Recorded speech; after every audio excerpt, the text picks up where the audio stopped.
Yo, what's up, guys? Welcome back to the channel. I'm not Dog just on Views, and I watched Cape Fear from 1962. Actually, I also want to watch Apollo 13. Well,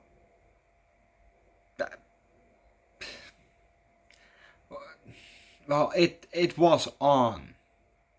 I only didn't pay attention, so I thought, fuck it, we're gonna have to do a rewatch on that one. So that one will come later, somewhere, probably. Um, but yeah, I did watch Cape Fear.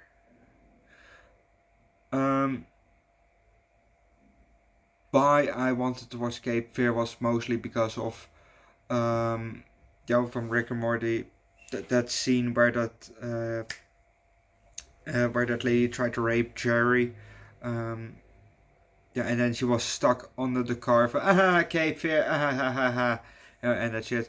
Um, because of that, I want to watch, Cape Fear, but they probably referenced the 1991 version, not the 1962 version, because, well, nobody was stuck under a car.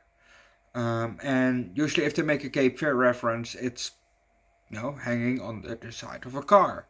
Um, so I probably have to watch the 1991 version of Cape Fear, which I think is with Robert De Niro. Um, which I don't mind. I like Robert De Niro; he's a good actor. So we're definitely gonna watch that one also. But this one had also an actor that we've seen on the channel before. It's Martin Balsam, aka Juror Number One. That I know him as from 12 Angry Men, which we've not done on the channel. I've watched it before the channel, but go watch 12 Angry Men original version. Original version. Not the remake. The remake is shit. Just watch the original black and white version, and I don't care if you say, I don't like black and white movies. Just fucking watch it. It's really a good movie. You don't gonna regret it. Um, because if you watch the remake, yeah, that's just not a good movie. Yes, there are maybe more uh, um, actors that you maybe recognize. There are more actors in that movie that I recognize, but it no, the movie is just not as good. It doesn't live up to the name of 12 Angry Men. Um, the original black and white version, really good, really good. But Juror Number One was played by Martin Balsam, and we've also seen him as what was his name? Um, something with Kirk, like Albuquerque, so something like that. Um, in Psycho, the original Psycho movie, which we have done on the channel. We've done the whole Psycho franchise. Check it out. Um, and he played a detective in that movie, and he played another police guy in this movie. This time he was the chief. And I also recognized a name in the credit, and was Robert Mitchum, but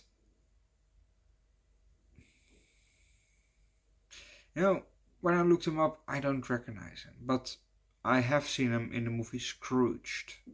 So maybe his name just stuck around in my head, and when I saw it again, I thought, well, I recognize him.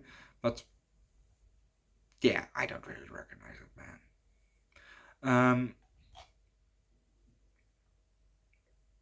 yeah, so let's just start with the movie, shall we? We're in a park, and we then see a man walk into the park. The camera's following him. We get another shot of him, walking, and we see in the background a Walgreens. Um, okay, yeah, I'm not American, so I don't know 100% sure what the Walgreens is, but when I think back to what's his name, Bill Eng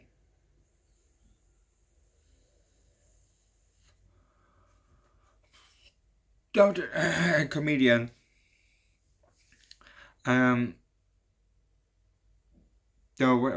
About his sketch about doing weed for the first time. He mentioned a Walgreens, I think. So I'm gonna take a shot in the dark and say that the Walgreens is maybe a pharmacist, a kind of a pharmacist, maybe. I I have no clue. But we see a Walgreens, but that's not really relative to the story actually. But yeah, we see him walk, and then we see courthouse, big courthouse there.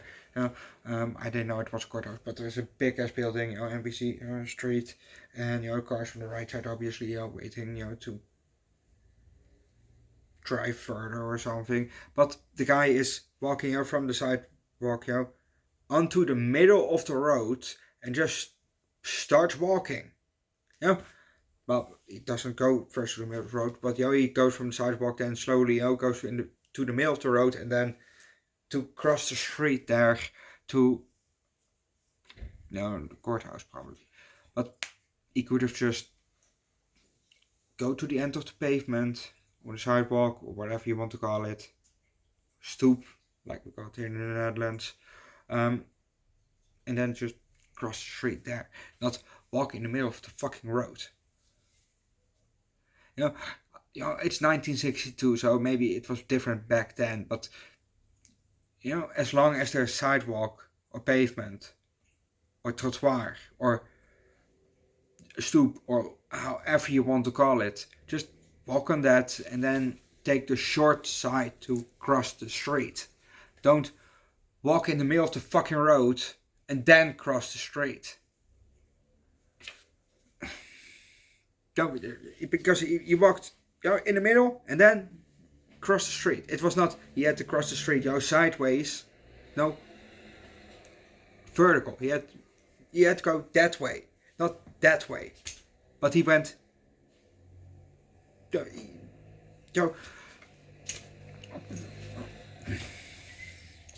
I don't get it. But yeah, he walked up to the building, and we're now kind of. He is now on the other side. He's waiting. Not really waiting to cross the street, but we're now at the other side of the street. We see him there, and he is now hopping through traffic. Coming to the other side. Before, just when he reaches the sidewalk, we have a side shot of him, going to the building, walk up 4 steps, and go inside. But we're gonna leave that because if you want to know what happens next, watch the movie yourself.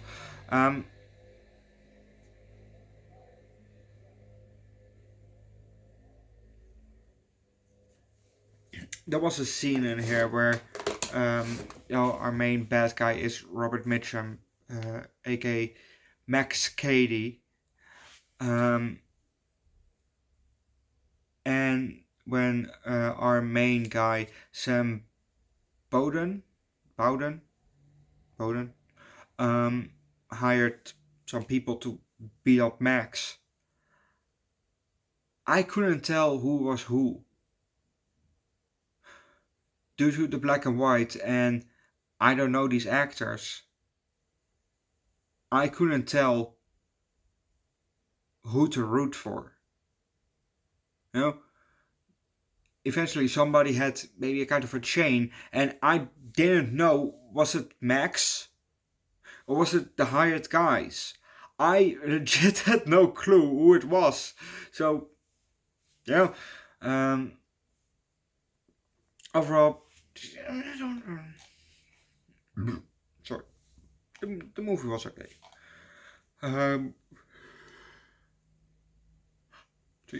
I hope that the remake from 1991 will be better, but we only know by watching the movie ourselves. I'm gonna leave that. Leave likes, recommend a good Martin Balsam or just a good crime movie down below in the comment section. Subscribe to the channel, and I'll see you guys next time. Bye.